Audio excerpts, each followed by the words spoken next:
But what we want to do over the next 40 minutes or so is to hear from the broader room and literally to build on some of the things that were raised now, some of the things that came out of the survey. And so we're going to ask you to spend about 10 minutes talking to your neighbour and discussing these two questions. What keeps you up at night as it relates to impact investment?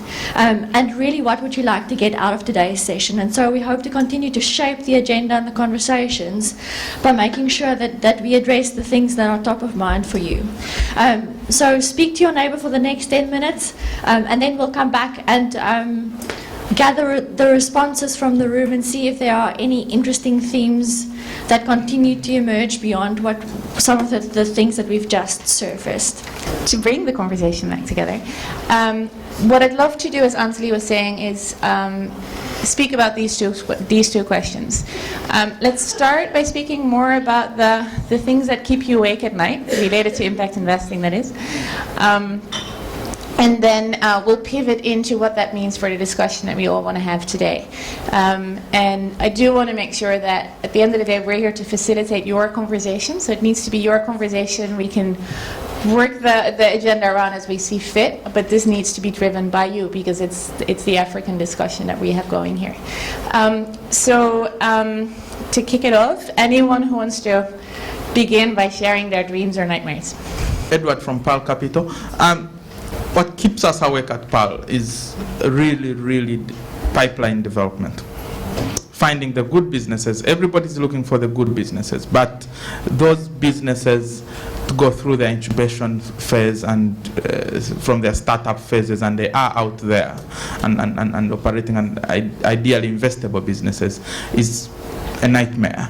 And I think for us in our region, it being East Africa focused and agribusinesses, many of them really need a lot of work.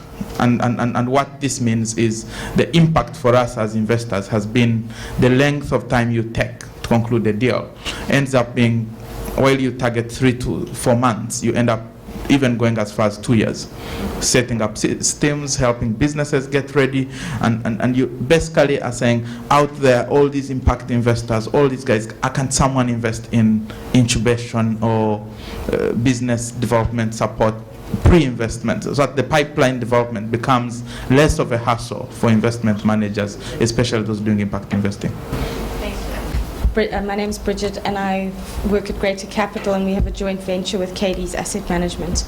And I think the biggest struggle we've had is accessing capital, and it's been a huge frustration because we have a fund which we have very proactively and thoroughly measured the impact of, and we have a 5-year track record now. We've got a guarantee on the fund. And the South African community, we've really struggled, to access pension funds because of their associations with this unlisted credit, even though it's outperformed the market consistently over 5 years. And with foreign investors, what we keep hearing over and over again is that if you're a South African-only fund, it's not an attractive investment for them. They only look at funds that you can be domiciled in South Africa, but you need to invest in other countries. So it's been, and in fact, in the last 3 years, despite so much business development, we haven't raised we have raised no additional capital into the fund. So it's our frustration. My name is Max PICHULIK from Impact Amplifier. I think the nightmares are probably shared on pipeline development, and I think the other big nightmare is the work and the internal cost to get deals investment ready as an incubator, to get them out and shop them out to investors. So it's that investment ready time that the entrepreneur can't afford, the investor's often not willing to pay, and it usually comes at our internal cost, and it gets us shopping at Checkers or cheaper retailers between our employers. So that's how. My name is Wim van der Beek. I'm with Goodwell Investments. We are an impact investment firm that started in India working with Avishkar, and in Nigeria with Alethea, and Ghana with JCS. And now we're also based in Cape Town. That's why I'm here. We sleep very well at night, but we do have some concerns, and those are similar to the ones that were raised just now about pipeline. But we feel that there is there is sort of a problem not just at the pipeline level, but also at the level of the funds able to invest in them. And what we've seen so far in the market in South Africa is that although there is a huge, and that's also sort of what was found in the report, there's a huge private equity community, but there's not much going on at the venture capital level, really at the venture capital level. And if it's happening, it's all technology focused and not impact sector focused. And so there's really a lack of infrastructure that comes at the same time as the lack of pipeline. And I think also then the lack of funding is there because the risk perception is just too high. And I think what we're also adding to that risk perception, and which we should be very aware of when we talk about impact investing, is that we create the impression that impact investment means that you don't really have to show returns. And if that's the perception you create, then that's actually what you get. You don't get the funding. And that's when all the things come together. And that's what our impression is, what's going on here right now. And at least we want to contribute to breaking that, breaking through that cycle. How we're speaking about a region, but very clearly South Africa will be different in some ways from East Africa, from West Africa. So it seems that so far I've heard that the challenges that around not having that early stage capital are probably going to be around in each of the regions. But when you feel it's really unique to your specific region, then do call that out, because I think it's easy to forget about. We're speaking about a huge continent here, so I want to make sure we stay tuned on some of the nuances there. My name is Mokgeti Chabalala. I'm from the Tebe Foundation, based in Johannesburg. The thing that keeps me up at night, especially building up to this conference, is South Africa is at a stage where there's a lot of, there's quite a bigger framework within the space. The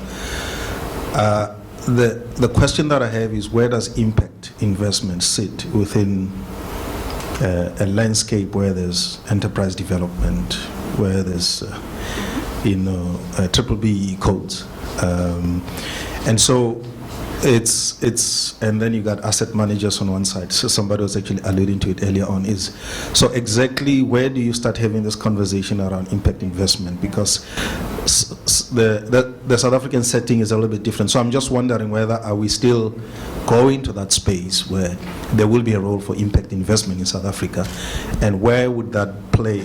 What role would that play versus what government is pushing towards enterprise and supply development? And so I would be keen to hear thoughts, particularly from people that understand the South African landscape in terms of where impact investing would actually fit and how would we define it for a South African setting.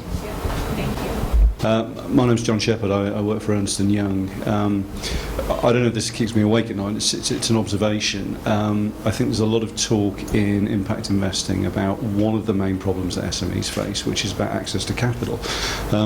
I hear less talk about another problem they face, which is somebody referred to the performance of SMEs, performance of investees, whatever you want to call it, management capability, corporate governance, financial administration, all of those sort of, nuts and bolts of how to run a business effectively.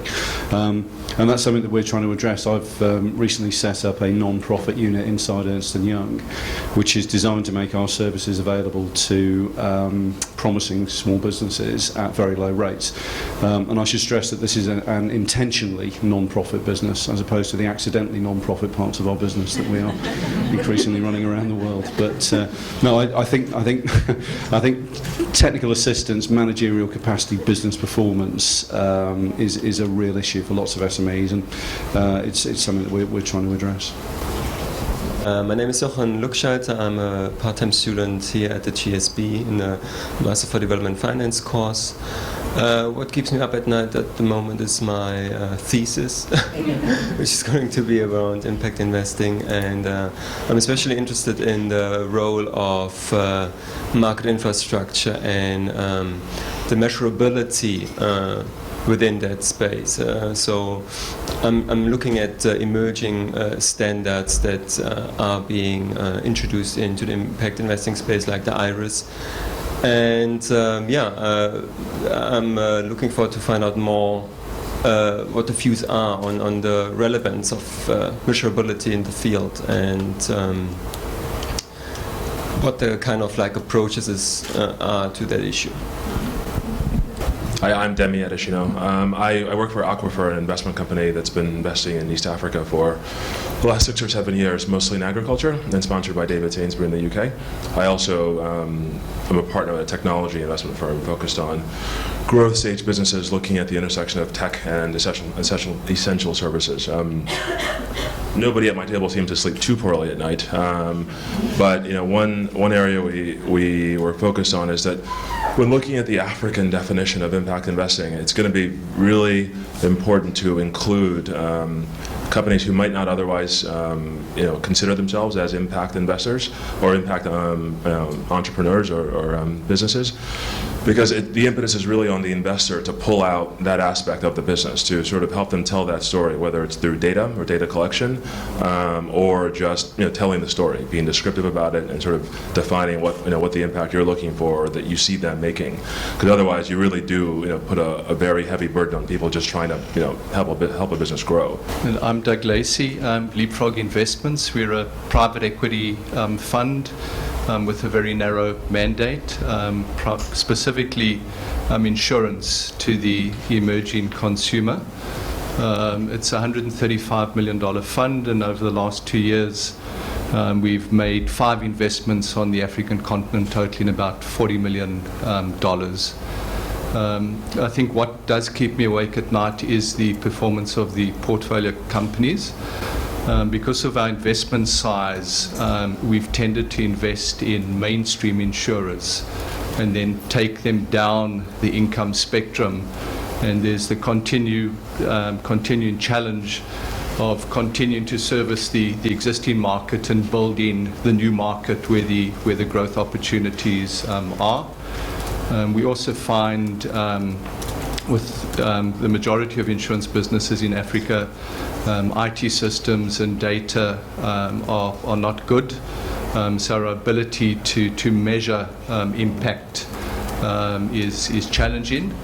I think also specifically because we're insurance focused, we've had to develop our own impact measurement tool. We did have a look at IRIS and built in many of IRIS's components, but we've developed our own tool specifically for insurance companies. My name is Olivia. I am from GEARS, which is an impact rating tool that is working on measuring social and environmental performances of companies as well as funds.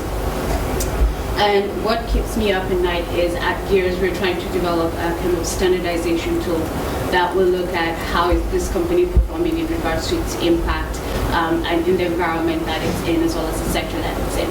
And in standardizing this, kind of the pushback we've been getting is, are you then losing the uniqueness of the African market by developing a standard tool that might not capture clearly the impact of this company?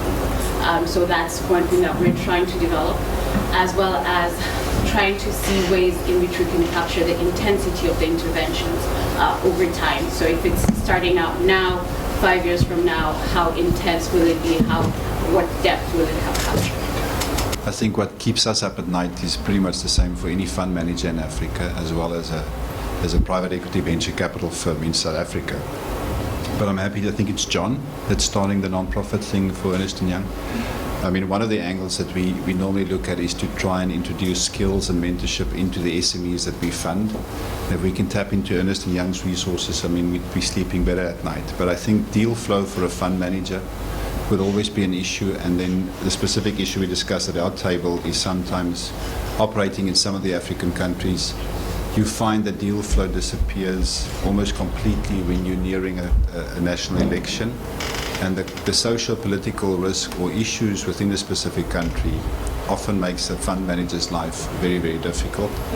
And ways to overcome that by increasing the investment periods or being more patient, those are some of the solutions that we see for the issues that keep us up at night. Hi, my name is Ian Ross with the Hollard Insurance Group, and I'm currently working with D Capital in the development of social impact insurance.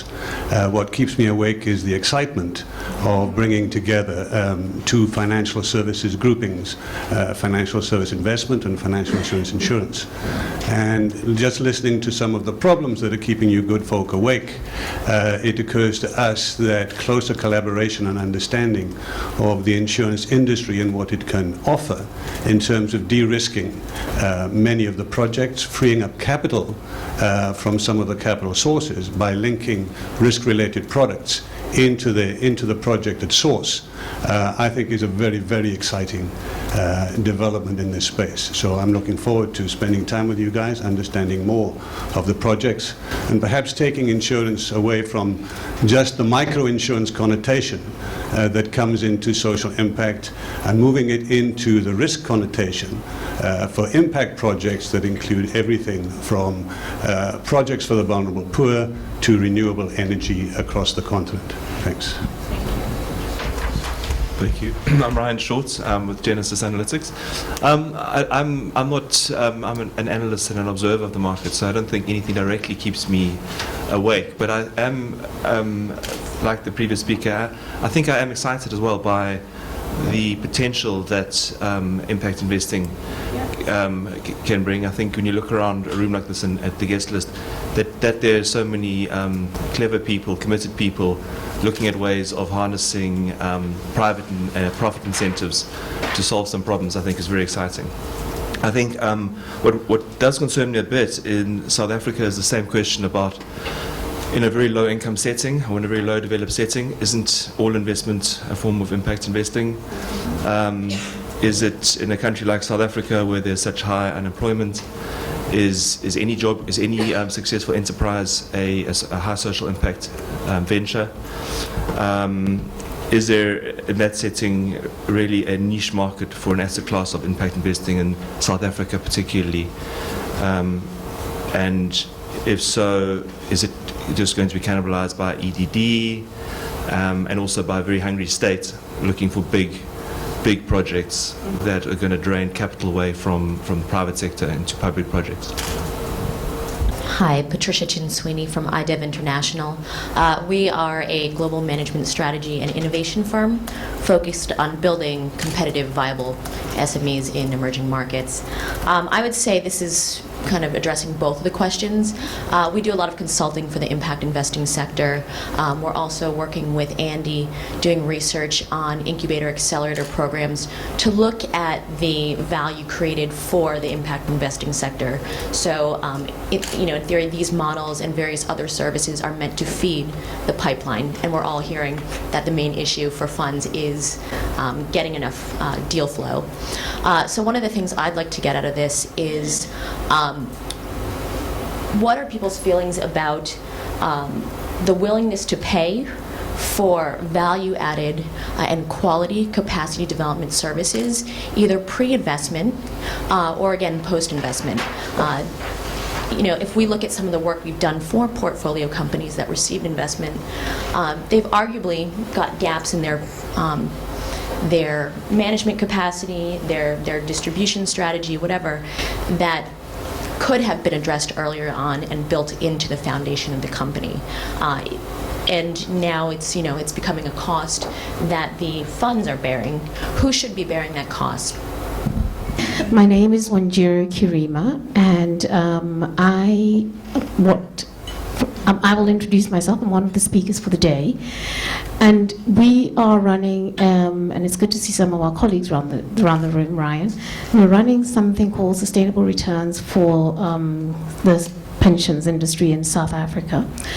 And what keeps us awake at night is around telling our story to the rest of the world. We feel as if we're undercapacitated because we think we have such an amazing process that we've got in South Africa around collaboration. And it keeps us awake at night because we think we have the formula right. It's around bringing stakeholders together to start a movement. and start a movement around definitions, start a movement around changing us to be more impact investors, more sustainable investors, more long-term investors, so that we can all talk the same language and start a journey that is about change. So that's what keeps us up at night. What's exciting, what my wish or ask for today is that we start having the conversations across countries, across region, and thank you for Emmy for putting this together, and the whole team, because this begins the conversations across stakeholders. So it begins to start getting people to talk the same language, to start saying, can we do this together? What can we do together? So it stops being individual initiatives and starts being an industry-wide initiative, a continent-wide initiative, a country-wide initiative. And that's what I think is the catalytic impact that this community can bring together. And if I can follow up on that, so what stands in the way of doing that? Is that just the bandwidth that people have to come to meetings like this? Is it a resource issue, or is it more than that? I think, first of all, it's policy. There's a policy. If you look in South Africa, we are innovators in terms of policy. Secondly, champions, and champions working together. So it's wonderful to have one champion as a lone speaker in a room, but when you bring 3 or 5 or 10 champions together, suddenly it is a type of movement. So that suddenly, it can become viral. So there are a number of enablers that we've put in place in South Africa. There are a number of enablers that we'd like to share and engage with. And I'm sure other organizations, other countries have different enablers.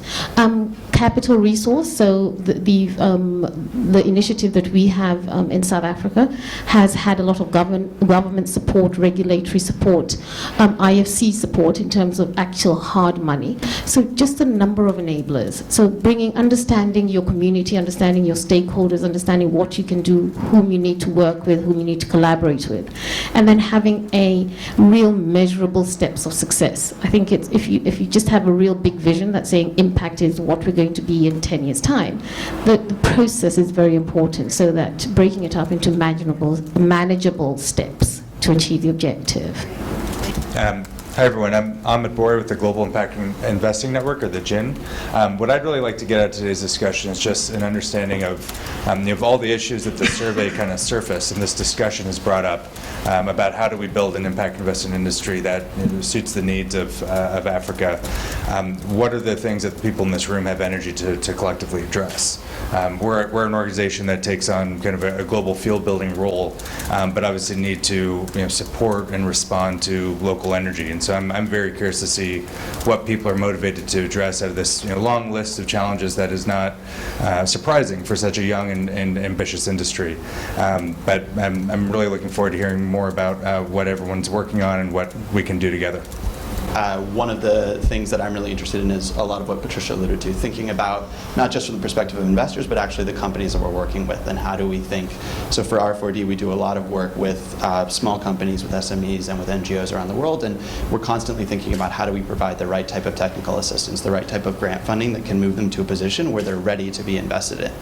And I think as we talk about pipeline questions, we really talk about absorptive capacity for these organizations. And for an example is I'm doing a lot of work right now in education, and we're actually partnering with the Bertha Foundation on that, or Bertha Center on that, to begin to identify innovations in education that might be ready to scale. And so as we think about when they're ready to scale, we're really, how do you create a business model that can maintain its impact and its deliver really in terms of quality education, but also really scale to the point where it's profitable. And I think, so one thing that, to respond to Jen, we'd love to talk about at some point is better indicators for education. I know it's something that Jen's beginning to think about doing more, and for the impact investing space as a whole, and everybody in this room, I'd be interested to hear about your own interest in education as a space. James Wangi from Dalberg. One other question I'd be curious about is how do we move, I think a lot of the discussion on impact investing is about enterprises which tend to be small or at best medium-sized. How do we think about other asset classes and how impact capital can funnel to those other classes and paths to impact? James, I actually like your question, and some of the discussion we've been having here is what is the right space?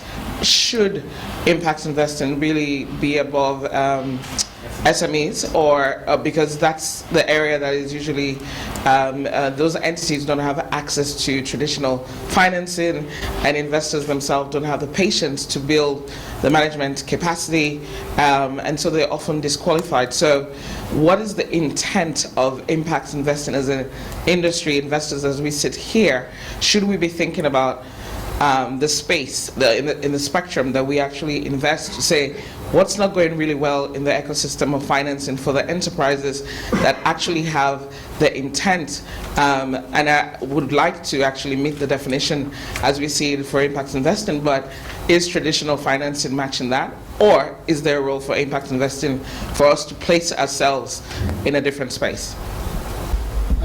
One discussion this maybe relates to Jessica and looking at willingness to pay for quality capacity building is, I think there's a major issue, I feel, that in the impact investing ecosystem, a lot of the incubators and TA providers we currently have are using either grant money going to consulting firms or grant money going to NGOs, and I think there's a missing gap if you look in the technology sector and where there's more commercial incubation.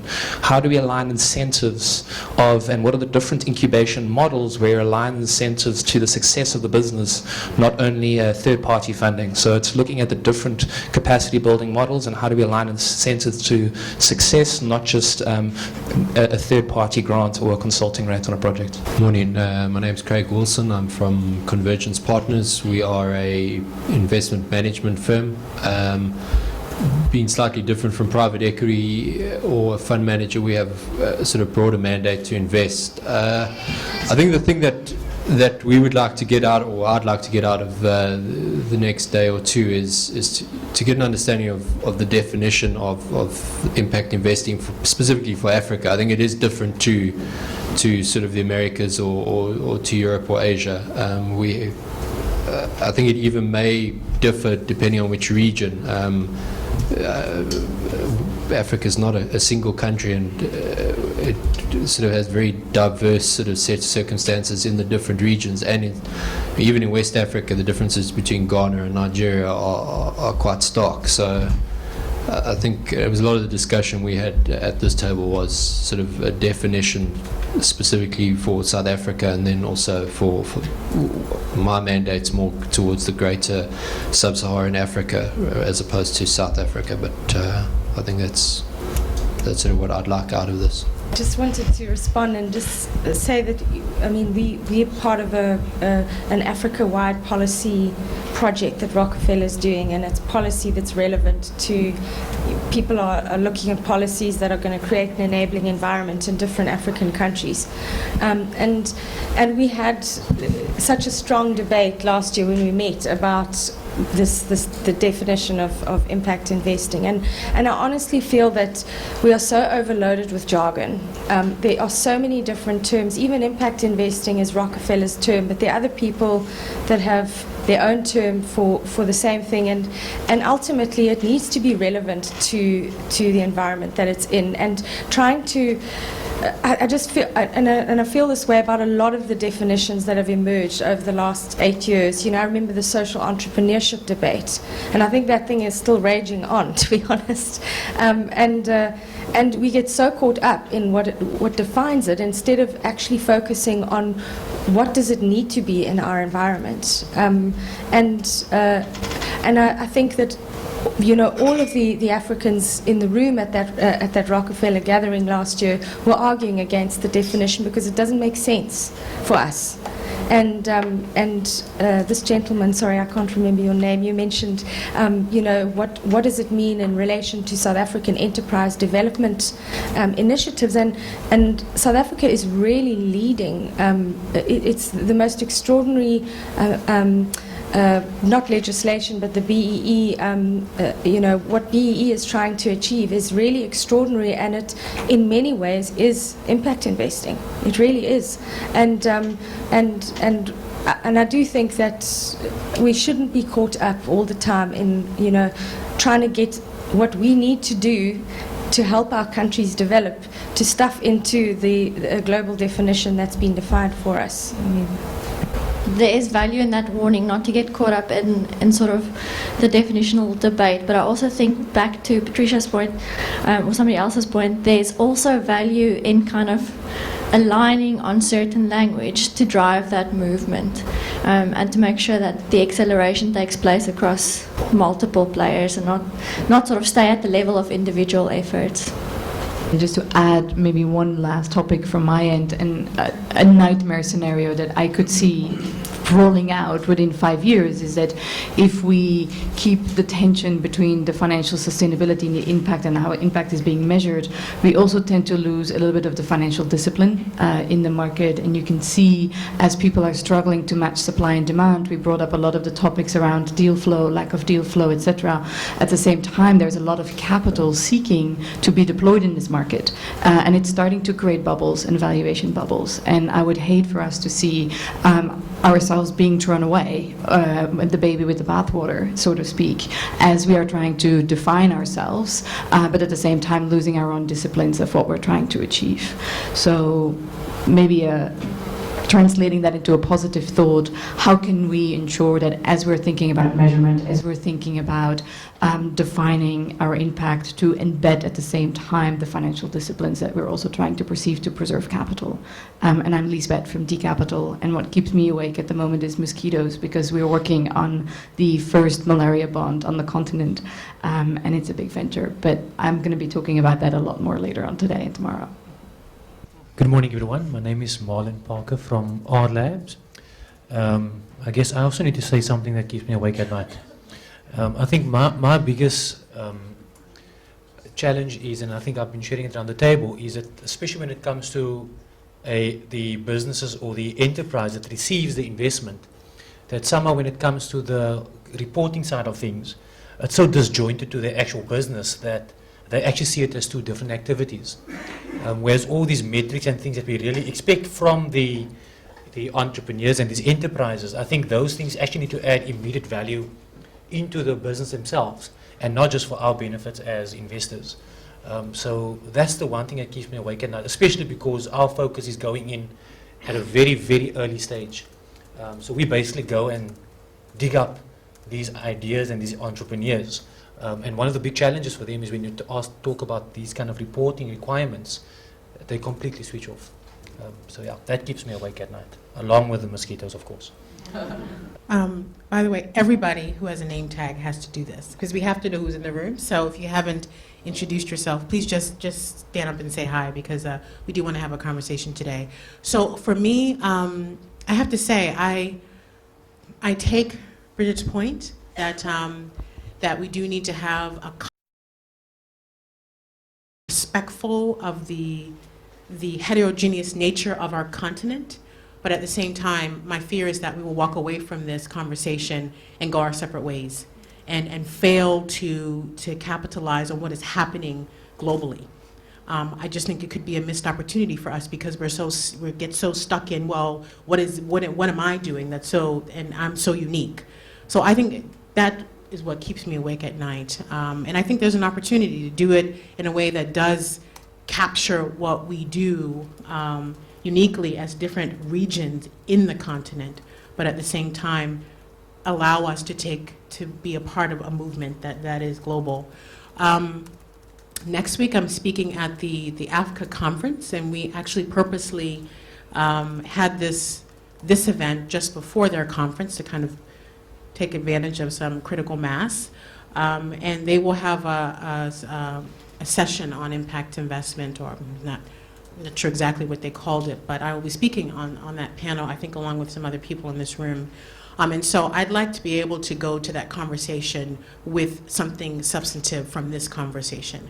I'm not sure what that's going to be just yet, but I'd like to be able to go into that conversation where I'm speaking to mainstream investors who don't really understand what this is, to give them some perspective on what this group of people intends to do with impact investing in the next several years. I'm Gerrit Ellingsen from Voxtra. I guess the question here is what's keeping me awake at night, and apart from Kenya Airways, I guess what is on my mind currently is how we can deal with the challenges of doing investments that are small enough to address those opportunities that we see, and being able to do that in a way that doesn't take all our time and become way too costly for us.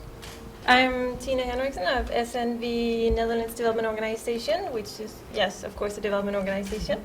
And under that, we're a small team called Impact Investing Advisory Services. We do pre-post investment advisory and turnaround, and we also do SME support. And I think what keeps us awake at night is also the time and the cost of make ready. And I think in terms of what we would like to achieve is also creating an ecosystem of stakeholders, or engaging more in the talk between angels, seed investors, intermediaries such as ourselves, and how can we support and preempt that discussion at an early stage of investments. And aside from my colleagues in Nairobi, our intention, at least in New York, is to sort of take in a lot of the amazing things that are being discussed today and report back and modify what we're doing a little bit to encapsulate some of those things. So at least from that side of things, this is incredibly helpful for us. Francois Bonnici from University of Cape Town, Bertha Center for Social Innovation, for those of you who were not here earlier. Coming back, I'd like to also go over the definitional debate and actually talk about not whether it is or isn't impact investing. We've been having this debate, but actually to what degree, right? Are we having impact? To what degree is it financially sustainable? To what degree are we, and what are the practices that we're actually using? So for me, that's really the interesting part, and that I'd like to delve out over the next 2 days. Thanks. I'm Sean Gossel. I lecture here at the Graduate School of Business. So what keeps me up at night is basically marking students' theses, but besides that, one question that I would be interested to hear about over the next coming days, I've heard that this conference has actually been run out on different continents. So I'd be interested to know what are the definitions of impact investing that are coming out from these different conferences, and how different are they? Some of the speakers have spoken about the need for a regional basis of impact investing. So I'd just be interested to understand and get a little bit more insight into the differences of these regional definitions. Hi, good morning, everyone. I'm C.D. GLIN with the Rockefeller Foundation, based in Nairobi. I know a lot of you, but again, caving to MA's peer pressure, which I think is very important. It's good to formally introduce myself. What excites me? Nothing really keeps me up at night. I'm pretty much sort of I can sleep anywhere on any plane, KQ included. But what excites me is really two things I'll focus on real quickly. Is this gathering, has been mentioned by numerous people. We've done this in 3 other continents, South America, 2 other continents, South America, and then 2 in Asia and India, as well as in Hong Kong. And just what excites me is the fact that we are, as the Rockefeller Foundation, looking at this as a global proposition, and not necessarily a north-south proposition. The fact that we do have African investors, African entrepreneurs, business owners together in a room to really talk about social environmental impact is really a beautiful sight, and that excites me that we are looking at this from the global perspective. Money doesn't flow north-south, money flows in between people, and we know living in Africa that there are a lot of people who have a lot of great ideas and a lot of money looking to seek and back those ideas. So that alone is very exciting. The second part is sort of looking at it from the foundation perspective, is sort of what's next. I mean, we feel like for the past 4 years and $50+ million that we've sort of catalyzed the conversation that obviously is now a global conversation. So this tension, this creative tension is important and very valuable, and that's part of why we wanted to bring you here hand-selected to have this in-depth conversation today, and then tomorrow look to broaden it to people who may not even be as exposed or have the wherewithal to sort of question if the definition is a global definition, is there a regional definition. So this day is, again, very exciting for me, but also from a foundation perspective, looking at what's next in terms of some of the things that we've heard in a few different people, Patricia, a friend of mine, and others sort of talk about the demand side, and that is sort of something that the foundation is really looking at. We've heard a lot about accelerators and incubators, Ernst & Young's work. So that's really exciting for me, but also exciting for the foundation to be looking at catalyzing the capital on one hand, and then where is that capital flowing, and how is it flowing, and why is it not flowing, or how do we really look at the scale and impact of the enterprises that it's flowing to.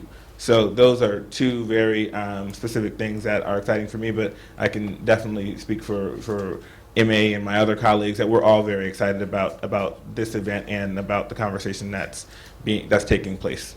Hi everyone, my name is Dadier. I work for Injaro. what kept me up last night is we've been shortlisted by an investor, a European investor, under the condition that we will raise additional fund from an institution that does not receive public money. So I hope that some of you will help me stop that nightmare by just write me a check today, in the coming days or weeks. That's also good. I just want to loop this back to one of the conversations we had. Okay, sorry. One of the conversation we had on our table about alignment between investors and investee companies. We as investors, sophisticated investors, we understand, you know, what we are trying to do in the industry. We want to have impact, which is not always the case for the investees who are trying to build for themselves a life, create resources for themselves. So there's always this mismatch. And it is so true because we are the leaders of these thoughts. And it's not always easy to find investees who have the same mindset as we as investors. So it is important for us to engage these entrepreneurs. And what really it is important to me and in what we're doing is how do we keep these entrepreneurs engaged in what we're trying to do? Because they're trying to build a life, we're trying to have impact. So it's very difficult to keep them engaged, not only on the business side of things, but to still keep them engaged on the impact side of what we're trying to do. I'm involved in setting up an innovation hub at the waterfront called Workshop 17, which is a partnership that's led by the Graduate School of Business. So it's very exciting to be here to hear these conversations. I think for me, one of the interesting things for us is how do you bring together technology and top innovation with market insight, and how do you find the funding that allow that to scale? So who is building the businesses of the future? And I think there are a lot of commonalities between the different countries we're talking about, a lot of similar markets, and I think there should be more benchmarking and looking at innovation and how these types of businesses are forming. I'm Matthew BOADU-ADJEL from OASIS Capital.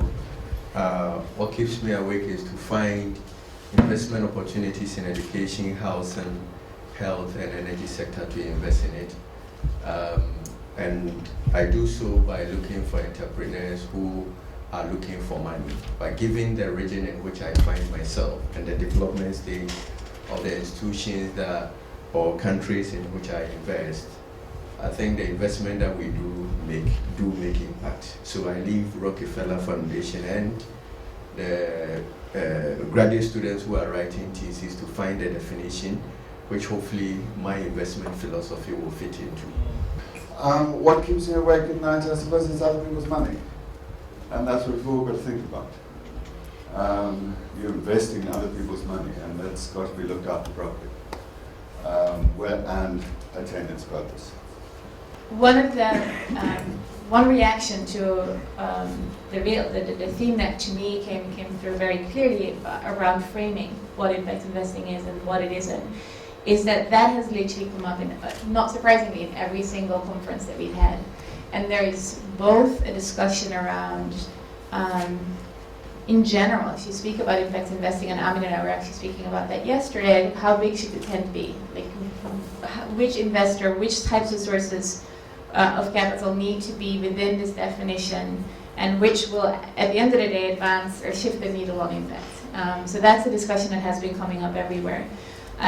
Particularly in Hong Kong, as it does here, there's been a big discussion also around what do we need to do to take the global definition of impact and ARIS, for example, and make it a local story. Because there's definitely some areas where it's just not helpful to or where it's needed to have a different type of definition and a different way and a different story to tell about what impact investing is. Although that's not a real part of the 4 breakouts that we identified for today, right now what I would propose is that in the afternoon, and we can vote about that, or you vote on that over lunch, is at least have one group speak about what is the most helpful framing for the field in the region. Also in light of that meeting that is happening with the ABCA next week, like what is the story that we want to tell? What is some of how do we want to customize that global definition that MA put out this morning? And how do we want to speak about that, about impact investing in the region? We may not be able, I'm pretty sure we won't be able to come up with the answers, but at least having a conversation around what the answers may be and also what the process is or what the set of conversation is that will lead to that answer, may be a good way to spend our time. Ansulie, anything else from as you were taking notes on everything? Any other insights from your end? I think it's mostly the 4 big pillars that we'll be talking about for the rest of the day. So there has been a number of conversations and comments about the absorptive capacity of enterprises in the field. There has been some comments around unlocking additional capital to flow into this space, and there's, I think, some regional nuances to that, specifically in South Africa, if I remember correctly. And then actually a lot of convergence around the measurement topic, which is exciting for us because we were worried about getting enough people in the room to talk about measurement. But I think that's it.